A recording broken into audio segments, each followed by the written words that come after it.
मेरे प्यारे मुसलमान भाइयों और बहनों, नमाज इस्लाम का वो अजीम सुकून है जिसके बारे में अल्लाह रब्बुल इज्जत ने कुरान पाक में बार बार हुक्म फरमाया है।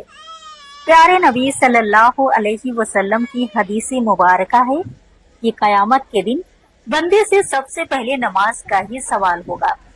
अल्लाह ताला ने हमारी सहूलियत के लिए दीन में बड़ी आसानी रखी है और कुरान में फरमाया है कि अल्लाह किसी जान पर उसकी ताकत से ज्यादा बोझ नहीं डालता। इसी वजह से बीमारी या मजबूरी में कुर्सी पर बैठकर नमाज पढ़ने की इजाजत तो है, लेकिन क्या आप जानते हैं कि इस आसानी को बरतने के भी कुछ बेहद जरूरी शरीयत के कायदे और मसाइल हैं। आज के इस वीडियो में हम कुरान और हदीस की रोशनी में उन्हीं अहम बातों को जानेंगे ताकि अनजाने में की गई किसी छोटी सी गलती की वजह से हमारी बरसों की इबादत जाया ना हो जाए। अक्सर हमारे घरों में जो बुजुर्ग या बीमार लोग घुटनों के दर्द, जोड़ों की तकलीफ या शदीद कमजोरी की वजह से जमीन पर नहीं बैठ पाते, वे नमाज के लिए कुर्सी का सहारा लेते हैं। लेकिन हम सबको ये बात बहुत गहराई से समझनी होगी कि अल्लाह ताला ने हमारी सहूलियत के लिए दीन में जो आसानियां रखी हैं, उनका सही तरीका और मुकम्मल इल्म जानना भी हमारे लिए बेहद जरूरी है। जब तक आप सही मसाइल को नहीं सीखेंगी, तब तक दिल में हमेशा एक अनजाना सा डर और उलझन बनी रहेगी कि कहीं हमारी इबादत में कोई कमी तो नहीं रह गई। इसलिए इस्लाम के इन रहमदिली वाले नियमों को सही से जानना और उन पर अमल करना हर मुसलमान की जिम्मेदारी है, ताकि हमारी इबादत अल्लाह की बारगाह में पूरी अकीदत और शान के साथ कबूल व मकबूल हो सके।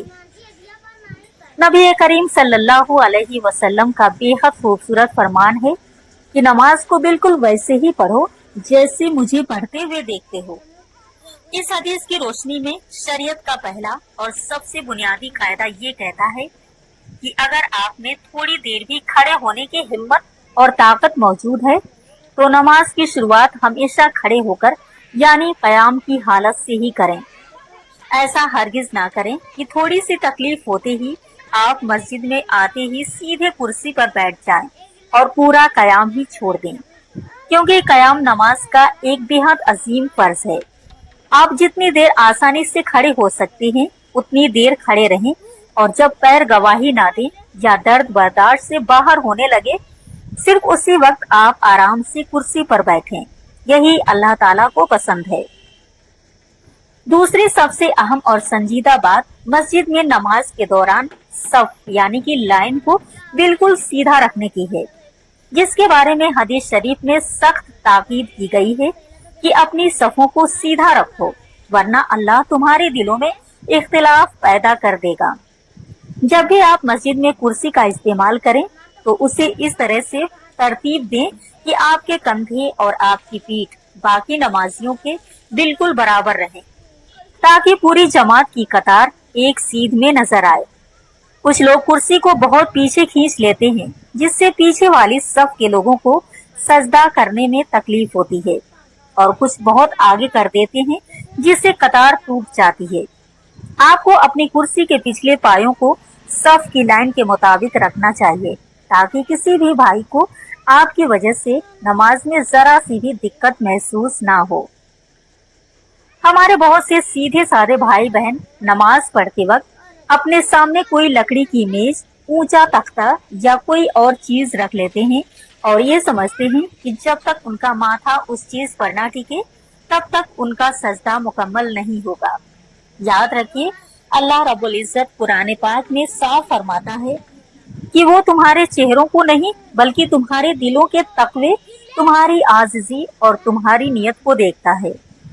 दीन इस्लाम में मजबूर इंसान के लिए ये हुक्म है कि अगर आप जमीन तक नहीं जा सकते तो सामने मेज रखने की कोई जरूरत नहीं है, बल्कि आप सिर्फ अपनी पीठ को रुकू से थोड़ा ज्यादा झुकाकर इशारे से सजदा करें। सामने कोई चीज रखकर उस पर जबरदस्ती माथा टेकना सुन्नत के खिलाफ है और इससे आपको परहेज करना चाहिए। इसके साथ ही एक बहुत ही जरूरी और संजीदा मसला हमारी उन माँ बहनों और ख्वातीन का है जो घरों में नमाज अदा करती हैं। आजकल ये देखने में आया है कि बहुत सी ख्वातीन घर के सारे काम काज जैसे किचन में घंटों खड़े होकर खाना पकाना या साफ सफाई करना तो बिल्कुल आसानी से कर लेती हैं, लेकिन जब नमाज का वक्त आता है तो वे जरा सी सुस्ती, आलस या मामूली से बदन दर्द का बहाना बनाकर तकिए के सहारे जमीन पर या कुर्सी पर बैठकर नमाज पढ़ने लगती हैं। याद रखिए, शरीयत का ये नियम मर्दों और औरतों दोनों के लिए बराबर है कि अगर आप बिना किसी शदीद बीमारी या बिना किसी ऐसी मजबूरी के जिसके बिना कयाम मुमकिन ही ना हो बैठकर फर्ज नमाज पढ़ती हैं तो आपकी नमाज मुकम्मल नहीं होगी। इसलिए सुस्ती को छोड़ें और जब तक अल्लाह ने कयाम और सजदे की ताकत दी है पूरे अदब के साथ मुकम्मल नमाज अदा करें। हमारे पाक दीन ने हर हाल में नमाज की पाबंदी का हुक्म दिया है, चाहे इंसान कितना ही बीमार, लाचार या कमजोर क्यों न हो जाए। आखिरी सांस तक नमाज काफी है। अगर आप खड़े होने से कासिर हैं तो बैठकर पढ़ें। अगर बैठ भी नहीं सकते तो बिस्तर पर लेटकर इशारे से पढ़ें, लेकिन नमाज के साए से खुद को कभी दूर ना होने दें। ये वो अजीम और नूरानी अमल है जो कब्र के खौफनाक अंधेरे में हमारा सबसे वफादार मददगार बनेगा और महशर के मैदान में हमारे हक में गवाही देगा। नमाज को कभी भी अपने ऊपर एक बोझ या औपचारिकता ना समझें, बल्कि इसे अपने रब से गुफ्तगू करने का और अपनी रूह को सुकून पहुंचाने का सबसे बेहतरीन जरिया समझें। आखिर में मैं उन तमाम नौजवान मर्द और नौजवान ख्वातीन से बहुत अदब के साथ गुजारिश करना चाहती हूँ कि अगर आपके घर में कोई ऐसे बुजुर्ग माँ बाप या दादा दादी हैं जो कुर्सी पर नमाज पढ़ते हैं तो आप उनकी ढाल बने।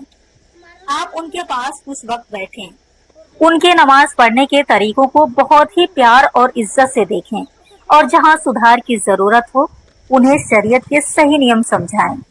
उनके लिए मस्जिद जाने का रास्ता आसान करें और उनके वजू से लेकर उनकी कुर्सी का खास ख्याल रखें, क्योंकि आज आप उनका बुढ़ापे का सहारा बनेंगे तो कल अल्लाह ताला दुनिया और आखिरत दोनों में आपकी राहें आसान कर देगा और ये खिदमत आपके लिए जन्नत का दरवाजा खोल देगी। अल्लाह ताला हम सबको सही तरीके से सुन्नत के मुताबिक नमाज पढ़ने की तौफीक अता फरमाए, हमारी तमाम अनजानी गलतियों को माफ फरमाए, हमारे बुजुर्गों का साया हम पर सलामत रखे, हमारे तमाम बीमारों को शिफाए कामिला अता फरमाए और हम सबको आखिरी सांस तक नमाज की पाबंदी नसीब फरमाए। आमीन या रब्बुल आलमीन। मेरे प्यारे दोस्तों, अगर आप सबको ये वीडियो दिल से पसंद आई हो और इससे कुछ सीखने को मिला हो तो हमारे चैनल को जरूर सब्सक्राइब कीजिएगा। इस वीडियो को लाइक कीजिए और अपने अजीजों के साथ शेयर करके सवाब जारिया का हिस्सा बनिए। अल्लाह हाफिज।